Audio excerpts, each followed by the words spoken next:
an excerpt from The Inquest by Robert Louis Rebello. In this scene, Kira, who'd been visiting with her eldest brother and sister-in-law, awakens from a nightmare early in the morning.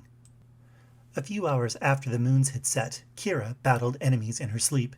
She felt Brenna's hand on her right shoulder. "Wake up, sister," said the Lithian woman quietly. "Algernon isn't here. You are having a bad dream." Kira trembled, feeling disoriented in the deep darkness until she remembered why she wasn't at home. She sat up and pulled bright-eyed Brenna close, finding comfort in her sister-in-law's arms.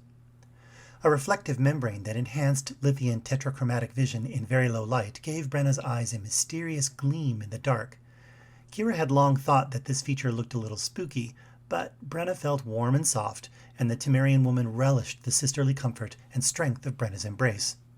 "I dreamt that a mob was threatening me," she whispered, her body trembling. "I had to fight. When I tried to move, I couldn't. I guess that's why I was calling for Algernon." Brenna nodded, understanding that Kira's relationship with her twin brother had always been exceptionally close. Garrick loved his little sister deeply and cared about her so much he once admitted that he'd shed too many tears to cry over Kira anymore.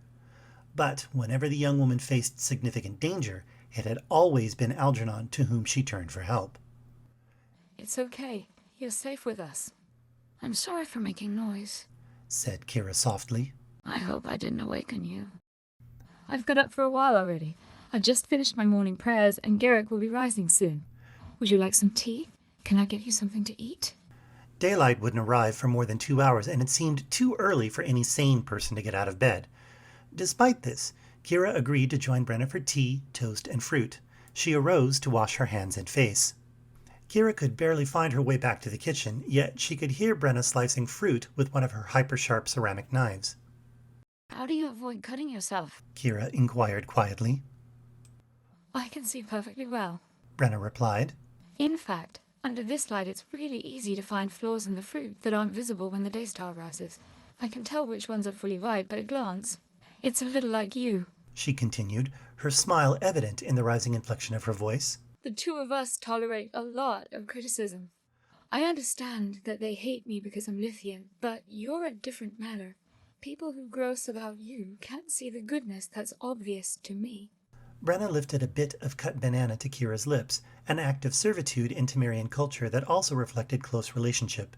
The fruit tasted sweet. "That's nice of you to say," Kira replied. "but it doesn't help me with my current problem." Brenna's brow furrowed as she spoke. "I've been praying about your situation.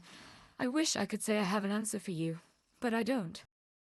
"Well, that's not very helpful," Kira complained. Pausing thoughtfully, Brenna replied, "Things would be different if we could see the end from the beginning. We can't know the future, but we do know the one who does, and we can be confident that he will protect and preserve us through whatever trouble we may face." Brenna drew near, affectionately resting her forehead against Kira's. "I can't resolve the threat against you, but you're not facing this alone.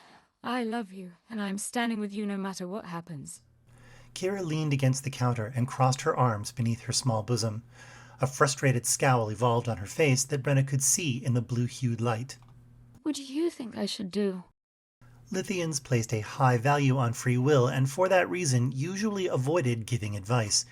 Yet Brenna understood that Kira trusted her wisdom, and she wanted to honor that confidence. True to her culture's values, she didn't tell Kira how to act, but her words resonated with the young woman. "What can I say that you don't already know? What advice can I offer that's beyond your wisdom? If your concern were strictly temporal, I'd advise you to fight. But you know in your heart that you're dealing with a profoundly spiritual issue. Your ministry, your calling is at stake here. So this is not about you as much as it's about the stirring of All-Father Spirit in your soul. He has moved in your life with great power that motivates you to show his love to women who most people believe are undeserving. That's why you're under attack. I know things look grim right now. I know you're worried about the little girl. You feel responsible because you care, but it's the hearts of your enemies that have hardened. Their souls are mired in darkness, and they will not stop until the light exposes their deeds. That day is coming. Everything they've done in secret will be revealed. All of their plans will come to ruin, and they will face judgment for their wickedness."